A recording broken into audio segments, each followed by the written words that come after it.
वाह भव्या, तेरे फेस पर तो कितना ग्लो आ रहा है। शादी की खुशी साफ साफ दिखाई दे रही है। पर सुना है तो 3-3 सासों की इकलौती बहू बनने वाली है। क्या सच में? फिर तो तेरे फेस का ये ग्लो और तेरी स्माइल कुछ ही दिनों में फुर्र से उड़ जाएगी।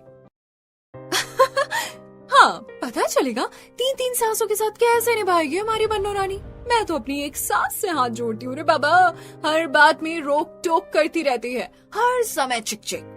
भव्या रानी जरा बच कर रहना, आसान नहीं होगा 3-3 सास के बीच में सरवाइव कर पाना। दरअसल आज भव्या का हल्दी फंक्शन था। वो नीले रंग के लहंगे में सजी हुई स्टेज पर बैठी थी और उसकी सहेलियां उसके साथ हंसी ठिठोली करने में लगी थी। लेकिन अपनी सहेलियों की बातें सुनकर भव्या की टेंशन बढ़ गई और वो भागती हुई अपनी माँ के पास गई तो देखा उसकी माँ उसकी मौसी से बातें कर रही थी।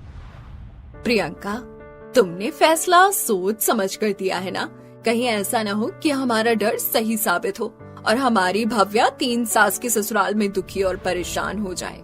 आसान नहीं होता 3-3 सासों के साथ रह पाना। अरे चिंता मत कर कीर्ति, हमने रिश्ता सोच समझ कर किया है। देवेंद्र का परिवार बहुत ही अच्छा और सुलझा हुआ है। देखना, मेरी बेटी 3 सासों के ससुराल में राज करेगी, राज। देख ले बहन कीर्ति, हमारी इकलौती बेटी है, कहीं ऐसा ना हो बच्ची जीवन भर दुखी रहे।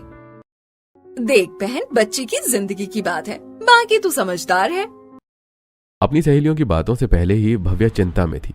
अब अपनी मौसी और माँ की बातें सुनकर उसकी चिंता और बढ़ जाती है और वो अपनी माँ के पास आकर कहती है, मम्मी, क्या जो मौसी कह रही है वो सच होगा? क्या सच में 3-3 सासों के ससुराल में जीना मुश्किल हो जाता है? नहीं मेरी लाडो रानी, ये तो बस मन का वहम है। तेरा ससुराल बहुत अच्छा है और अगर आगे कुछ होता भी है तो हम है ना हमेशा तेरे लिए। अपनी माँ की बातें भव्या सुनकर थोड़े समय के लिए निश्चिंत होती है